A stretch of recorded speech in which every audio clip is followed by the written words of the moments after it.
Hola, ¿qué tal? Muy buenas noches. Ya estamos en coyuntura 2018, en lo que es la cuarta transformación. Bienvenido, ¿Qué tal, José? Horacio. Buenas noches al auditorio. Buenas noches. Pues esto no se siente diferente, todo sigue completamente igual. Pensábamos que ya en la República Amorosa traería otros aires. Sí, claro, pero y parecen los mismos. Sí, no parecen nada. Todo sigue completamente igual. Y bueno, recuerde que estamos transmitiendo por el canal 76 de Easy, que tenemos teléfono en cabina, que ahorita va a aparecer abajo de su pantalla, 1-88-3762. Y recuerde que estamos transmitiendo por Facebook de Sur TV y también por Facebook de Anios. Pues se dio ya la toma de protesta el sábado, una toma de protesta como ya tenía tiempo que no veíamos algo así, ¿no? Los atropellos para que subiera Peña Nieto, protegido por Añorbe y compañía, los escondites de Calderón, que también se tuvo que colar, las protestas con Fox, pero bueno, ahorita no pasó nada. No, pues hay que recordar que el Congreso, la Cámara de Diputados, pues, tiene su mayoría gente de Morena. Todos, la mayoría son simpatizantes de López Obrador, y salvo unas pequeñas protestas ahí que tampoco fueron en contra de López Obrador, sino más bien fueron en contra de Maduro, del visitante estrella que tuvimos ese día, pues no pasó nada, no había mayor oposición, no había quejas respecto a los resultados electorales, cosa que había sucedido en sexenios anteriores, y todo parece que ha sido una transición pues muy aterciopelada, sin mayor problema. Todos han estado de acuerdo en cómo se han dado las cosas, los equipos de transición trabajaron muy bien, es decir, todo fue un engranaje muy bien aceitado y las cosas pues salieron bien.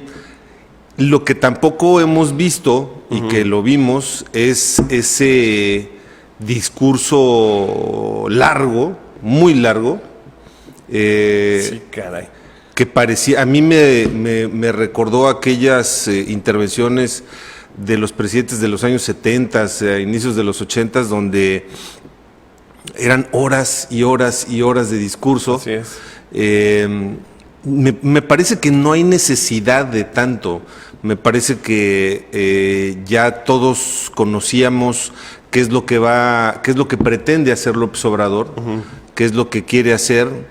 La discusión es si puede o si no puede hacerlo, pero básicamente él habla de todo su proyecto y es tremendamente largo el espacio que utiliza. Sí, y bueno, en especial del Zócalo, que fueron horas, ¿no? Exacto. Pero abordando el tema del discurso que comentas, el discurso en la Cámara de Diputados fue un discurso que levantó muchas aristas por ahí, ¿no? Fue un discurso, por un lado buscando la conciliación, pero por el otro también atacando, hablando del perdón, pero agrediendo. Entonces hubo muchas contradicciones en ese discurso de la toma de protesta. Pues a mí me parece que es el López Obrador que hemos conocido siempre, ¿no?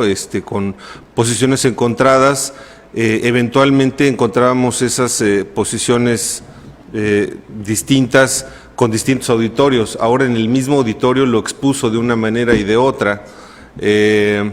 Por un lado, pues hablando de los pobres, hablando de otra manera de los empresarios o de los ricos, hablando de estas fuerzas de poder que existen, hablando por un lado de la corrupción que existe, de los malos manejos, pero también por otro lado hablando de no pasa nada, del perdón, de que no va a haber ningún mayor problema con a quien se le compruebe. Yo no sé si lo vaya a hacer tampoco, ¿no?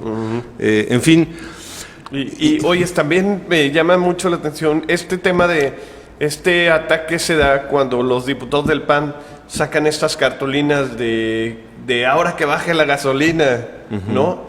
le responde, o sea, una improvisación de su discurso, como también improvisó con el tema del ciclista, ¿no? Que le dijo que no falles, él improvisa para responderles a las protestas de los diputados, que es algo también que nunca se había visto, pero que también prende focos de alerta, porque de ser así, o sea, podría marcarse una tendencia, ¿no? Y quieras o no, ahora sí como cuando aquellos tiempos en la escuela ya sabías que fulanito se enojaba si le hacías o le decías tal cosa, pues ya le van a encontrar el caminito para sacarlo de quicio, ¿no? Porque protestan los panistas por la gasolina y él les responde en el discurso, ¿no? Ahora los que aumentaron el precio de la gasolina, ¿no? Quieren que la bajen, ¿no? O una cosa así. Entonces, digo, no sé qué hubiera sido mejor, ¿no? Si ignorarlos y seguir con lo que tenía planeado, que bueno, así ha sido siempre en ese tipo de discursos, porque se sabe que siempre va a haber protestas de todo tipo. Y más o menos ya tienes calculado cuáles van a ser esas protestas. Exacto, así es. Y realmente, o sea, sí, todos vimos las mantas de protesta durante la transmisión, pero finalmente si él no hubiera dicho nada, pues no pasa nada, porque ya se sabe que protestan, ya sabe que sacan sus mantas, ¿no? O sea, no pasa nada, pues, ¿no? Yo creo que yo creo que es la famosa curva de aprendizaje. No creo que lo vaya a seguir haciendo. Yo creo que se va, a final de cuentas, se va a ceñir a lo que trae escrito, a lo que trae ya planeado, porque de otra manera es un gran riesgo para él. Porque entonces lo que va a ocasionar es que le pongan trampas. Ya. Y si le ponen trampas, pues él va a estar cayendo. Entonces, yo creo que eso no es muy conveniente para la presidencia de la República, ni para la confianza que debemos de tener en el presidente, de tal manera que yo creo que en Cuarto de Guerra tienen que haber analizado lo que sucedió, y me parece lo más conveniente que no caiga en ese tipo de cosas y que él quede circunscrito, digamos, a lo que al escrito que ya lleva. Así es. Bueno, vámonos ya al primer corte. Regresamos, tenemos muchísimo que hablar del tema de la Cuarta Transformación. Regresamos.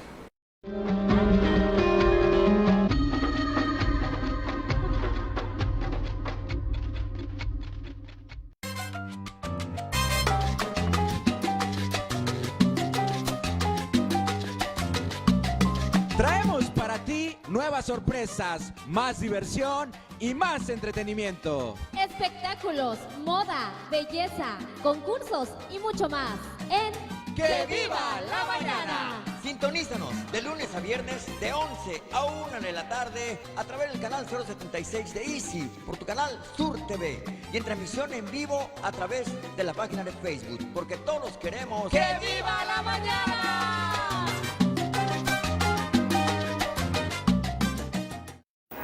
Es cosa de jóvenes ser críticos. Es cosa de jóvenes ser dinámicos. Es cosa de jóvenes estar actualizados.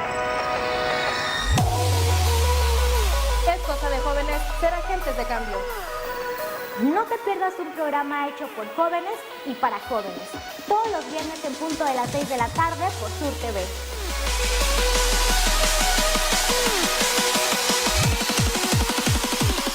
Porque ejercer tus derechos no significa transgredir los de otros.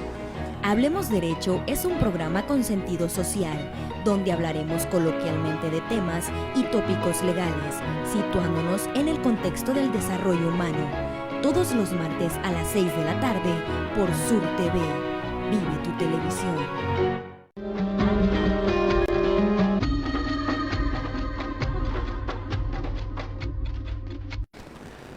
Bien, algo que llamó la atención, independientemente de esta comitiva notoriamente priista que resguardó la llegada de Peña Nieto al Congreso, me llamó la atención que estaba también Fernández Noroña, ¿no?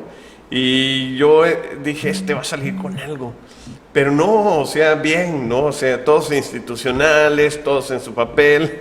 Creo que incluso cuando Peña Nieto entrega la banda hasta le aplauden, ¿no? O sea, increíble, ¿no? Yo creo que A mí me gustó, o sea, si así va a ser el resto del gobierno, pues está muy padre, ¿no? Toda esta idea, pero bueno, todos estos signos, ¿no? La banda, ¿qué pasó con la banda presidencial? Que se había aprobado esta reforma, le dieron la banda de otros tiempos, ¿no? Pues parece que no alcanzaron a coserla, o no sé qué pasó ahí, O sea, pero... a lo mejor le quedaba grande, ¿no? No sé. ¿Tú crees? Yo creo que la foto de Noroña con Felipe Calderón es buenísima.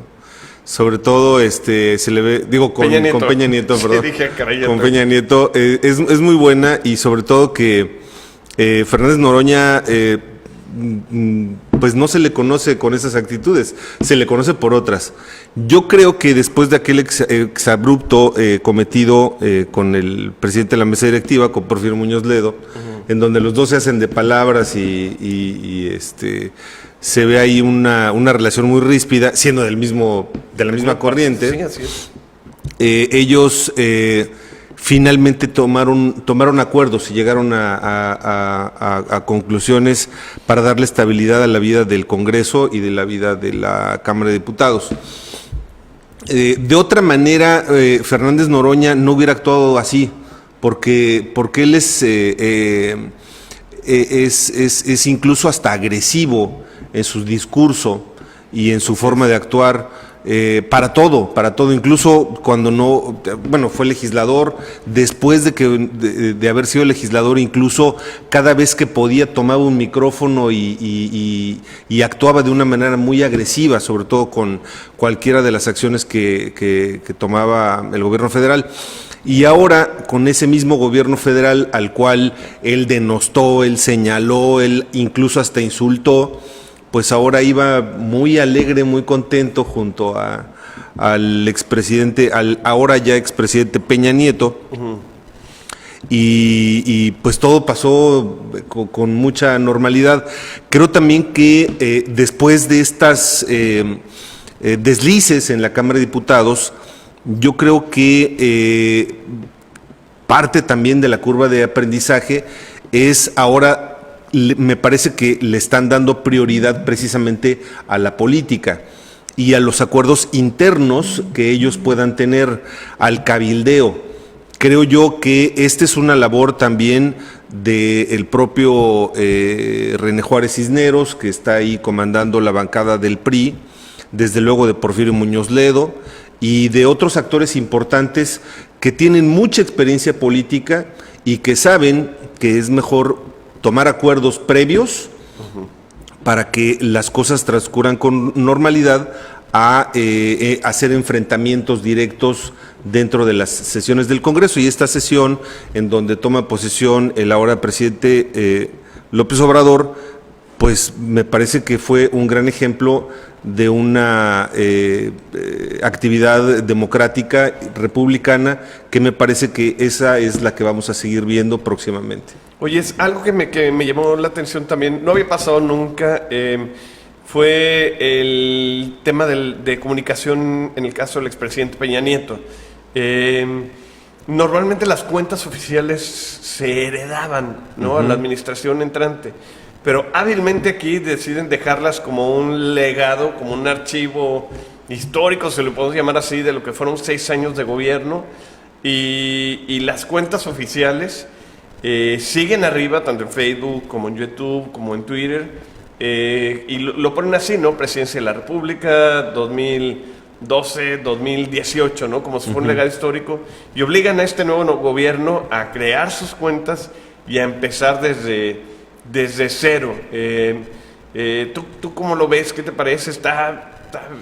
Bueno, en lo personal no lo veo mal, ¿no? O sea, simplemente me llamó mucho la atención.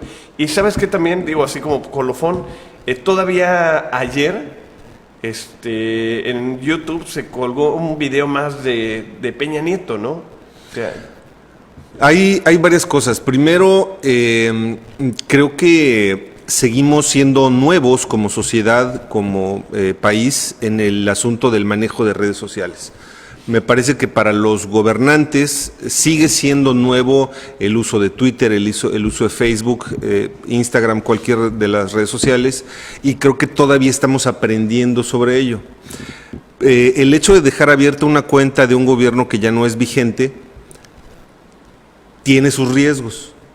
Justamente uno de esos riesgos es que siga habiendo publicaciones ahora ya desde el otro lado, desde el lado, digamos, de opositor, que ha aclarado ya el expresidente Peña que él no va a hacer nada de política. No sabemos hasta dónde, ¿no? Pero probablemente no lo vayamos a ver haciendo declaraciones como si las hizo, las sigue haciendo el expresidente Fox, o eventualmente las hace el expresidente Calderón, que Calderón se circunscribe mucho a su partido. Fox directamente sigue siendo un, digamos, enemigo político ahora de Morena y de López Obrador, y él va a seguir haciendo este tipo de manejos públicos. Yo creo que Peña Nieto no lo va a hacer de esa manera, pero la puerta se la dejaron abierta, y eso también tiene un riesgo. Yo quisiera pensar que son parte de los acuerdos que se tuvieron en los equipos de transición. Y por otra parte, el empezar desde cero también tiene un gran riesgo, porque pues para empezar necesitas tener la audiencia que tenía cuando menos el equipo que se acaba de ir, y por otro lado hay dificultades en cuanto al manejo de la información. Y ojalá que pues esto se solucione rápido y que no tengamos esos huecos, esos vacíos que eventualmente podemos encontrar. Y justamente por ahí subieron en la página de la Presidencia de la República algo que me parece que pues no cabe, porque han subido toda la historia política del ahora presidente López Obrador. Exacto. Y hablan acerca de se refieren a él como presidente legítimo, y es una historia que termina en el 2012. Incluso hablan con pues palabras que me parece no son adecuadas para la Presidencia de la República respecto al expresidente Calderón, por ejemplo, lo denominan como presidente espurio, y otros adjetivos ahí que me parece que no son adecuados para la Presidencia de la República. Creo que agarraron un documento que hicieron en el 2012, no lo revisaron y lo colgaron ahí así como iba. Eso es un gran error. Eso me parece que la Presidencia de la República no puede estar haciéndolo. Creo que deben ser mucho más profesionales y creo que deben tener mucho más cuidado en todo lo que se hace y en todo lo que se dice. Algo que llama la atención, Sótico, precisamente ahorita que hablabas de ese tema, son los tweets que ha lanzado el secretario de Hacienda, Carlos Ursúa, ¿no? Con respecto al tema del avión, y que le han causado muchas críticas, precisamente porque, bueno, el secretario de Hacienda siempre ha sido un funcionario que se ha caracterizado por la seriedad, ¿no? Tal vez por el cuidado en las declaraciones, porque además el área que maneja es muy delicado, ¿no? Y cualquier resbalón que se dé el secretario de Hacienda puede influir en los mercados, y puede influir en la bolsa de valores, puede influir en el mercado cambiario. Es muy delicado lo que él deba decir, debe ser muy cuidadoso. Sí, por ejemplo, ese día en la mañana, cuando fue lo del avión, tuiteó algo como dándole la última revisada antes de que se vaya mañana a las 11 a.m. rumbo a Boeing, ni Obama, ni Trump, ni López Obrador. ¿Y esto qué es eso, no? Del secretario. Sí, esa última frase me parece desafortunada y sin lugar en lo que debe ser una comunicación muy seria y muy profesional. Creo que deben de quitarse los adjetivos. Creo que deben de quitarse las opiniones de ellos. Me parece que lo que tienen que hacer es ser muy, muy objetivos, y creo que, bueno, eso también es un síntoma de hasta cierto punto de alguna novatez, y creo que deben tener equipos de comunicación profesionales. O sea, porque lo que estamos viendo es que ellos, a su modo de ver, están queriendo hacer las cosas, y eso los hace caer en este tipo de errores. Así es. Algo también que, bueno, llama la atención son estas conferencias a las 7 de la mañana. Ya no te voy a preguntar si tú crees que esto siga así, porque así fue durante el gobierno de los 6 años del gobierno de la Ciudad de México. Pero si las has visto, por lo menos estos 2 días, es un trato muy distinto hacia la prensa. Acuérdate que en aquella ocasión había hasta agresiones directas hacia reporteros, ¿no? Hubo censura, ¿no? Hacia Azteca, que bueno, ahorita están en el grupo de asesores, ¿no? Pero ahorita no, ahorita él incluso dice, ya se acabaron las preguntas, le siguen preguntando y sigue respondiendo. Sí. O sea, hay una relación muy tersa con la prensa que no sé si sea parte de ese aceitar que habías comentado, de irle un poco lubricando ahí el trato hacia los medios o el papel que juega como presidente, ¿no? Pues también me parece que es parte de la curva de aprendizaje. Perdón que insista yo en todo esto, pero creo que sobre la marcha están aprendiendo cosas y se están cometiendo errores. Respecto a las conferencias de prensa de todos los días en la mañana, creo que le van a seguir preguntando lo mismo. Creo que él debería de considerar un tiempo límite para estas conferencias de prensa y estar muy centrado en los temas que él quiere tocar. Le van a seguir preguntando de la inseguridad, porque vamos a seguir teniendo inseguridad. Y creo que a él, como lo dijo, que a partir de diciembre iban a bajar los índices, creo que eso es muy delicado porque probablemente no lo logre. Yo estoy convencido y creo y estoy de acuerdo con la gente morena que él tiene toda la intención de hacerlo, pero ese no es el tema. El tema es si lo puede hacer, si lo va a lograr, si va a haber resultados. Y mientras no haya resultados, le van a seguir cuestionando sobre lo mismo. Lo mismo. Pero además hay otro tipo de cosas, Juan José. En la mañana de hoy, una periodista, entre comillas, lo empieza a cuestionar sobre algunas cosas y resulta que nadie la conocía como periodista. Así es. Entonces, y a final de cuentas nos enteramos por otros medios, que no fue la Presidencia de la República, que era una señora que tiene un espacio en YouTube o en Facebook y que es de Sinaloa. Una youtuber y que realmente no es considerada como un medio de comunicación y que se pudo colar a la sala de prensa de Palacio Nacional. Pero imagínate, o sea, pudo haber sido el cualquiera. nivel de seguridad, ¿no? Pudo haber sido quien sea, o sea, llegas tú con una credencial que imprimes en tu impresora en cualquier lugar y dices soy medio de comunicación y te dejan pasar. Bueno, es que ya viste no siendo, no sé, o sea, digo, antes para entrar había un sticker con el logo y un color específico, o sea, no era fácil. Cuando menos 3 filtros, falsificar un control. Así es, en la última gira de Enrique Peña Nieto, en Morelos, tuve oportunidad de estar ahí, fueron 2 stickers diferentes para accesar. O sea, pero ahorita estamos viendo que pues es un post-it y creo que le ponen una firma ahí, ¿no? Y se la pegan al reportero y pásele a... Sí, a veces para entrar a la rueda de prensa, para ¿no? entrar a la alberca de un hotel de aquí es mucho más complicado que entrar ahorita allá pues hay que aprovechar. Fíjate que si, mientras sea para bien, pues no pasa nada, pero yo creo que el equipo de seguridad debe tener otros tipos de consideraciones, porque debemos recordar que ningún presidente es monedita de oro, y además, por otro lado, López Obrador se encargó durante muchos años de polarizar las opiniones en este país. Entonces, digo, yo evidentemente es algo que no deseo, pero va a haber gente que no quiera a López Obrador y que quiera llegar a acercársele para hacerle daño. Ojalá que eso no suceda, pero este es un asunto que no es de buenas intenciones, sino de realidades. Y creo que el equipo de seguridad debe tener otro tipo de consideraciones. Por otro lado, salió un video en donde él va circulando en el carro, va un ciclista adelante y hay unos policías que lo tiran del... Literalmente, bien tacleado. Pero completamente, tampoco tenemos que llegar a esos excesos. Así es. Vámonos un corte. Horacio, recuerde el teléfono en Estudio 1-88-3762. Recuerde que estamos transmitiendo en Facebook de Sur TV. Deje ahí sus comentarios. Le prometo que los vamos a leer al aire. Estamos de vuelta ya.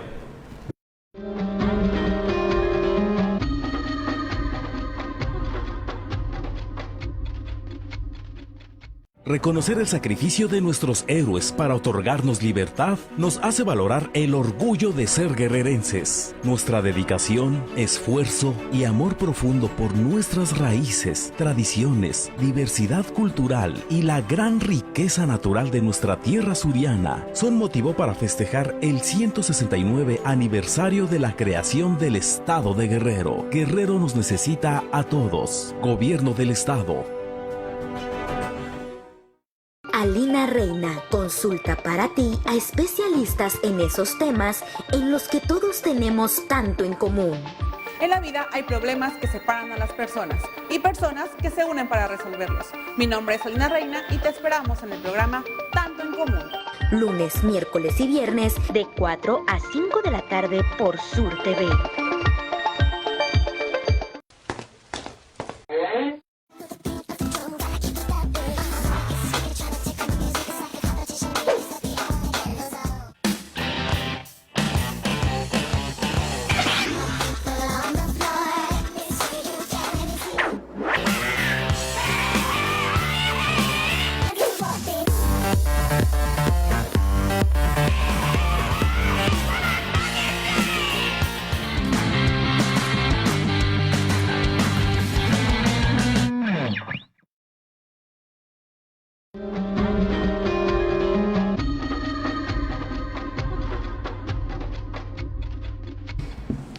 Pues como ves, Horacio, amanecimos con la noticia de que siempre sí va el aeropuerto, a pesar de la consulta, a pesar de lo que dijo el pueblo, a pesar del $1,000,000 que se gastó, sigue el aeropuerto.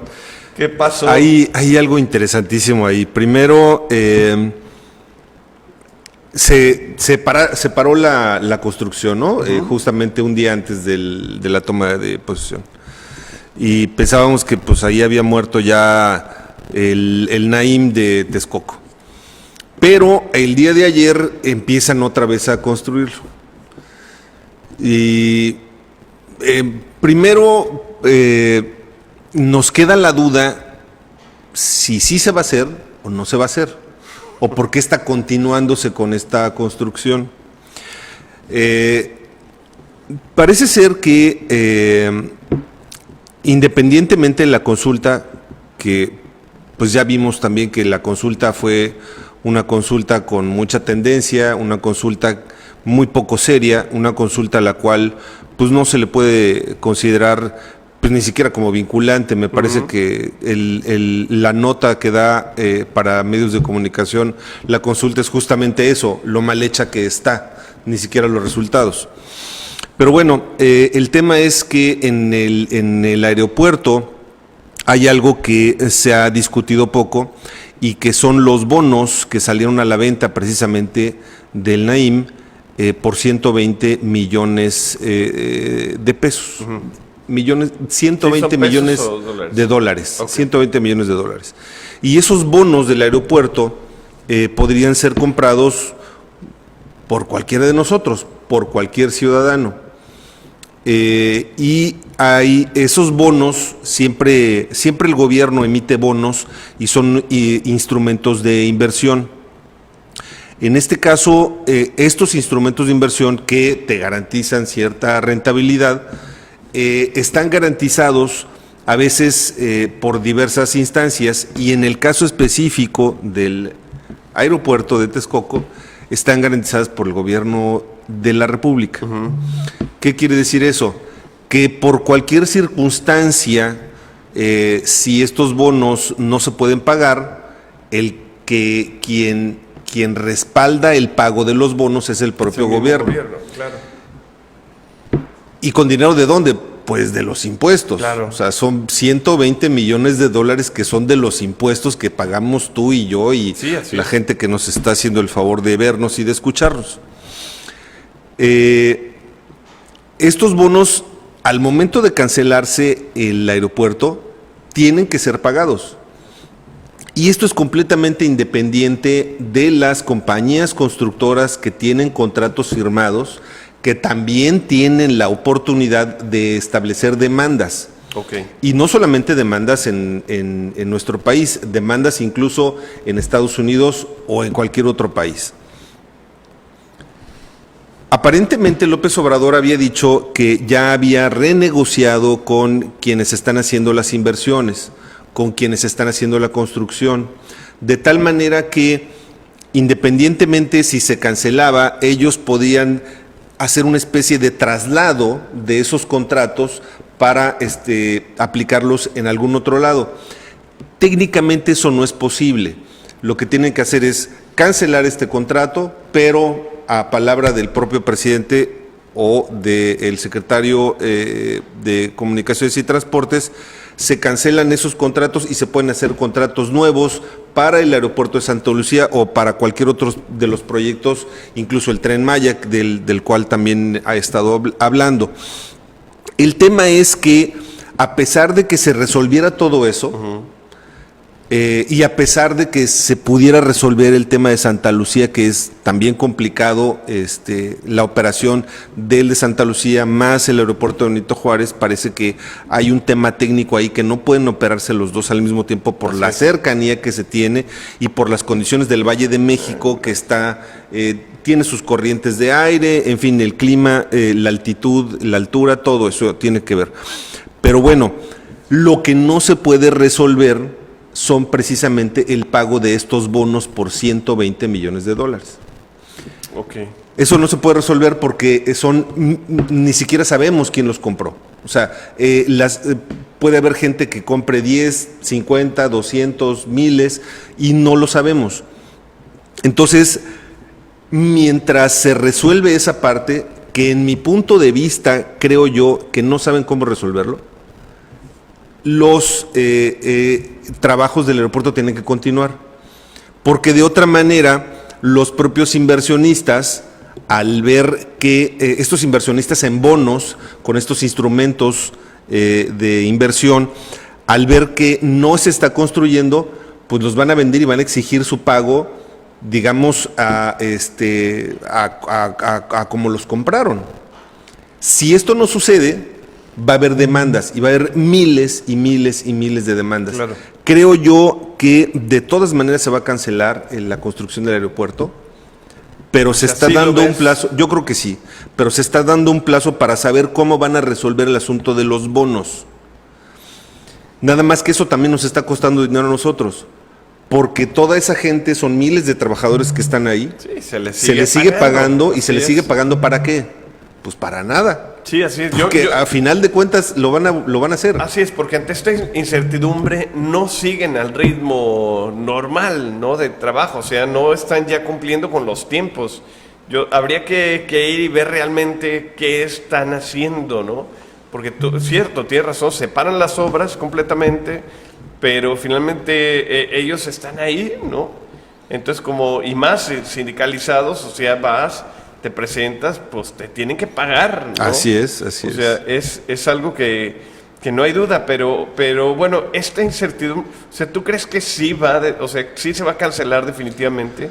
Bueno, la última declaración que hizo el secretario de Comunicaciones y Transportes fue en el sentido de que en la segunda quincena de diciembre de este año se va a anunciar cuándo se cancela.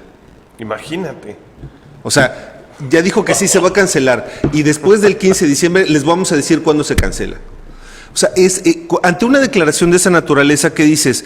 Pues entonces, ¿por qué lo están construyendo? Así es muchísima incertidumbre. Es tremendo. Entonces, me parece que lo que están haciendo es querer ganar tiempo, y ganar es entre comillas, porque a lo mejor ganan tiempo, pero están perdiendo muchísimo dinero, y es dinero de nosotros. Vamos, se ahorró un dinero que haciendo cuentas pues es una nada de las pensiones de los presidentes. Se ahorra dinero. Eran 2, ¿no? Creo. 2 que lo recibían y Calderón en realidad no lo recibía, sino que lo transfería a una fundación. Así es. Es muy poco el dinero que se ahorra ahí. Los dineros que se están ahorrando, digamos, en los delegados federales, en las delegaciones federales, que ese es otro tema también, es muy poco comparado a lo que todos los días va a tener que estar pagando por continuar haciendo una obra que a final de cuentas la va a suspender. Así es, sí, lamentable, y esta incertidumbre yo creo que llega también de la mano, o sea, con el proyecto del Tren Maya, ¿no? O sea, finalmente sí han tenido esta problemática para parar esto. Falta ver lo que se les viene para iniciar aquel proyecto, ¿no? Sí, el proyecto técnico es algo muy complejo y sobre todo una obra de ese tamaño. Hay quien habla que para terminar el proyecto en el escritorio, es decir, sin comprar terrenos, sin avanzarle nada, simplemente para tener los planos, porque además son cientos de planos y son cientos de cálculos, es una obra muy grande, se requieren alrededor de 2 años para tenerlo. Entonces, ¿cómo le va a hacer para iniciar las obras en el año que viene, que ya estamos a la vuelta de la esquina, si no se tiene el proyecto? Eso técnicamente no es posible. Así es. Pero ahora, ese es el proyecto diseñado, dibujado, ¿no? Pero faltan todos los estudios, el manifiesto de impacto ambiental, ¿no? Ese es algo tremendo porque pasa además por el medio de la selva, sí, ¿no? Hay afectaciones incluso ejidales, hay afectaciones a varias poblaciones. No solamente es ya está el proyecto y lo compro, ¿no? Compro los terrenos o pago los terrenos. También tienes un problema social, o sea, porque hay gente que va a decir, bueno, sí, pero yo no te lo vendo, ¿no? O mis condiciones son estas, o qué voy a hacer. A ver, yo tenía esta parcelita aquí, medio sembraba algo, tenía yo algunos animalitos, ahora qué voy a hacer. O sea, es también una parte político-social que hay que resolver, que no se resuelve en 2 días. Así es. Me parece que es algo muy complicado y que insisto, están aprendiendo a hacer muchas cosas, no dudo de las buenas intenciones, pero muchas de las cosas que plantean no se van a poder hacer. Pues vámonos a corte, Horacio, regresamos ya para el cierre. Está reunido, ya terminó toda la reunión de López Obrador con la CONAGUA, la primera ya como presidente, y bueno, hay otros temas también, ¿no? Para dialogar y cerrar ya esta transmisión. Regresamos ahorita después del corte.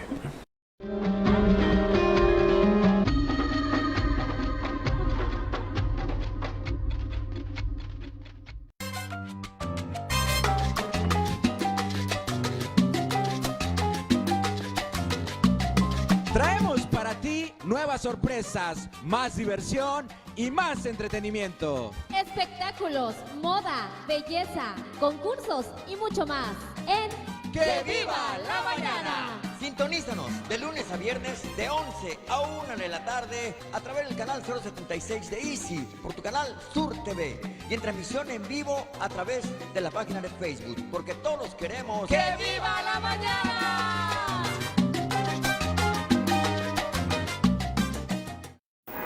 Es cosa de jóvenes ser críticos.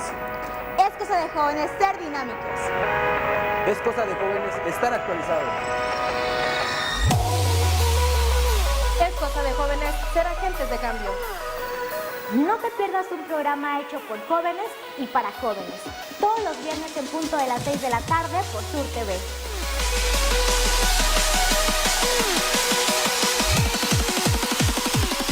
Porque ejercer tus derechos no significa transgredir los de otros. Hablemos Derecho es un programa con sentido social, donde hablaremos coloquialmente de temas y tópicos legales, situándonos en el contexto del desarrollo humano. Todos los martes a las 6 de la tarde por Sur TV. Vive tu televisión.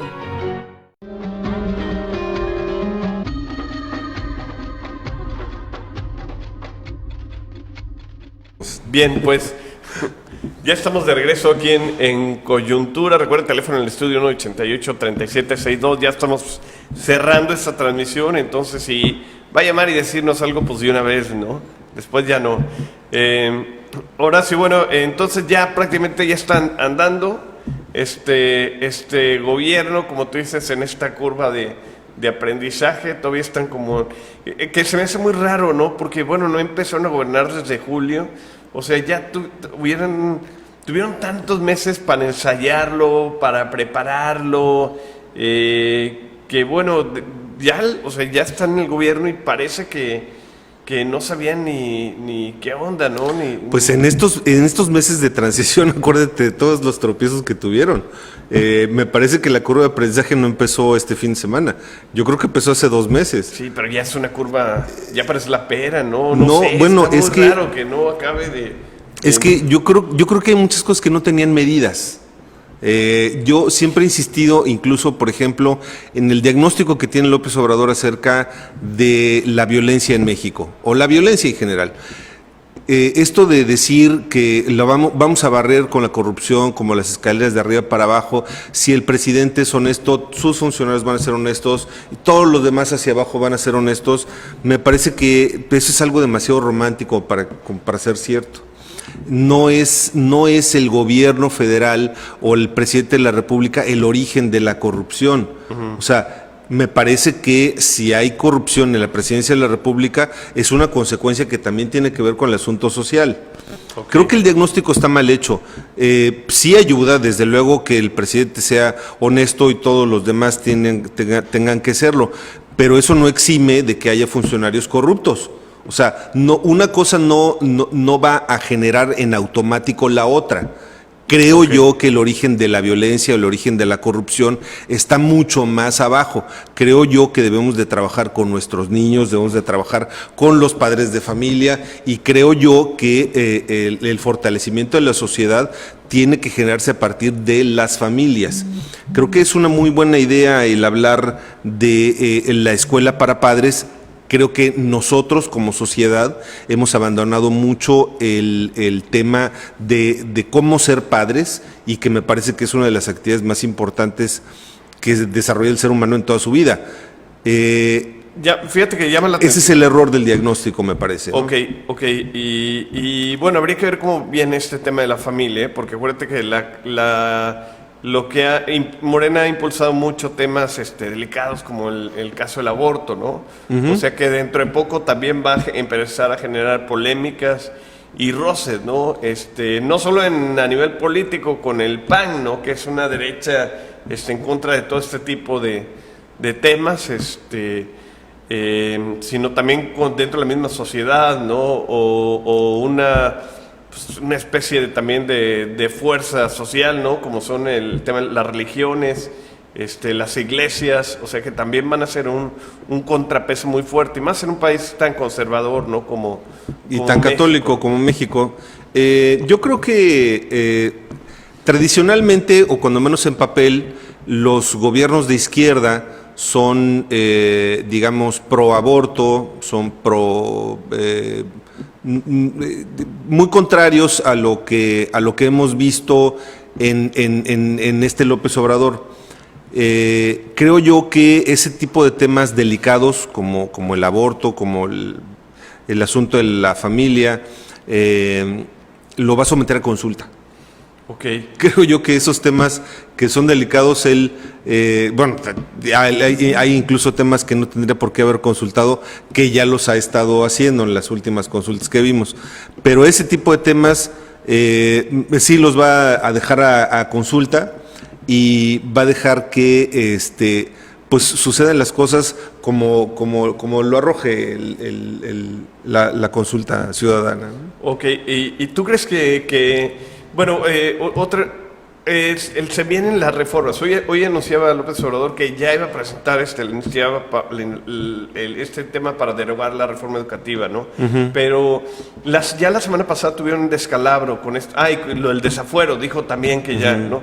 La semana pasada tuvieron un descalabro, ¿no? Sí. Con ese tema. ¿Está ya preparado? O sea, para este tema, ¿tú crees que ya puede alcanzar, o sea, están listos para tener esta mayoría que les permita pasar todo lo que proponga López Obrador? Pues no estoy tan seguro. Hay reformas constitucionales. Bueno, las reformas constitucionales requieren de 3/4 partes de aprobación de la Cámara. No tienen esas 3/4 partes. Entonces tiene que haber cabildeo y tiene que haber convencimiento, y tienen que de alguna manera ir negociando asuntos legislativos para que pasen algunos y algunos otros se van a frenar. Creo que ese cabildeo les faltó, y entonces a la hora de, cuando se vota la ley en lo general, pues pasa sin ningún problema, pero cuando hacen la votación en lo particular, ahí es donde se frena y solamente pasa el tema de quitarle el fuero al presidente de la República, pero a ninguno de los otros actores políticos. Necesitan hacer cabildeo y necesitan hacer ese tipo de negociaciones. Se pueden seguir topando con pared, o sea, puede seguir sucediendo esto y eventualmente va a ser porque no hay una negociación bien establecida al interior de la Cámara o de cualquiera de las dos cámaras para que pasen algunos asuntos, y habrá otros en donde prácticamente todas las fracciones en el Congreso estén de acuerdo en que sí pasen. Eso me parece que también nos va a ayudar como país y como Estado, porque darle un cheque en blanco al presidente de la República siempre es riesgoso. Los teóricos modernos de la democracia hablan de que la democracia es efectiva cuando hay contrapesos en el propio gobierno. Y hay algunos contrapesos naturales, como son los empresarios, como pueden ser las iglesias, como puede ser a veces el propio ejército y otro tipo de fuerzas que a veces no son tan visibles. Pero dentro del Congreso, dentro de las cámaras, me parece que es muy saludable que existen esos contrapesos y que el presidente de la República sepa que no todo lo que va a mandar va a ser aprobado con los ojos cerrados. Así es, o sea, se viene complicado y donde también están complicadas las cosas, Horacio, para no dejarlo ir antes de terminar este programa, es en el Congreso. O sea, renunció desde la semana pasada Pablo Amílcar y todavía no hay cabeza en el Congreso, no se pueden poner de acuerdo, no acaban de negociar. Sé que han habido reuniones, principalmente de Morena, pero no han salido aún, está en dudas, ¿no? ¿Quién va a quedar ahí? Y bueno, hay muchas áreas paralizadas, ¿no? Por no decir comunicación, pero áreas administrativas importantes en donde no se está haciendo mucho precisamente, y bueno, que al parecer pues este año ya, ¿no? O sea, ya se perdió. El gran problema al que nos enfrentamos, bueno, en primer lugar quiere decir que no hay una sola fuerza de Morena en el Congreso local de Guerrero.